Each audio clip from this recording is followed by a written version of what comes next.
আসসালামু আলাইকুম। আশা করি প্রত্যেকে ভালো আছেন।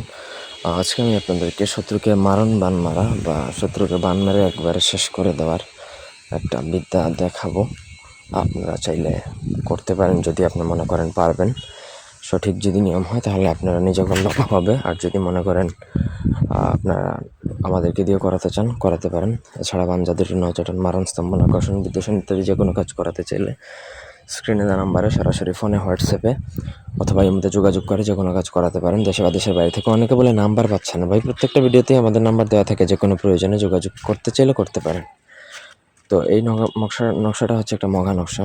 খুব সূক্ষ্মভাবে লিখবেন, 1 সুতা পরিমাণ ভুল করবেন আপনার নিজের ক্ষতি হবে, সুতরাং খুবই সাবধানে।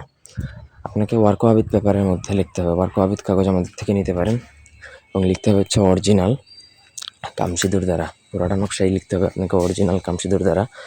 এই দুইটা জিনিস কালেক্ট করতে বা এই দুইটা জিনিস দ্বারা লেখা সম্পন্ন করতে আপনার খরচ হইতে পারে ধরেন 5-6 হাজার টাকার মতো বা 4-5 হাজার টাকার মতো খরচ হইতে পারে। কারণ হচ্ছে এই দুইটা জিনিসই খুব দামি জিনিস, জাদুটনার মধ্যে খুবই দামি একটা জিনিস। এই দুইটা জিনিস কালেক্ট করে নিচে শত্রুর নাম লিখবেন, বাবার নাম, মায়ের নাম এবং ঠিকানা লিখবেন। তারপর আপনাকে সেই নকশাটা যে কোনো পুরাতন কবরস্থানে দাফন করবেন। দাফন করার পর যেখানে যে জায়গায় দাফন করবেন সেখানে একটা রড বা তীর বা ফলা ঢুকিয়ে দিবেন। তীরের মতো করে আপনি আগে থেকে চোখা করে বানিয়ে নেবেন, তবে সেটা এখানে পুঁতে দেবেন। ব্যাস, আর কিচ্ছু করা লাগবে না। এতেই বান শত্রুর উপর প্রয়োগ হয়ে যাবে এবং তার ফলে শত্রুর অবস্থা কিন্তু একদম কাহিল বা নাজেহাল হয়ে যাবে এবং এটা 21 দিনের মধ্যে শত্রু কিন্তু প্রাণে মারা পর্যন্ত যেতে পারে।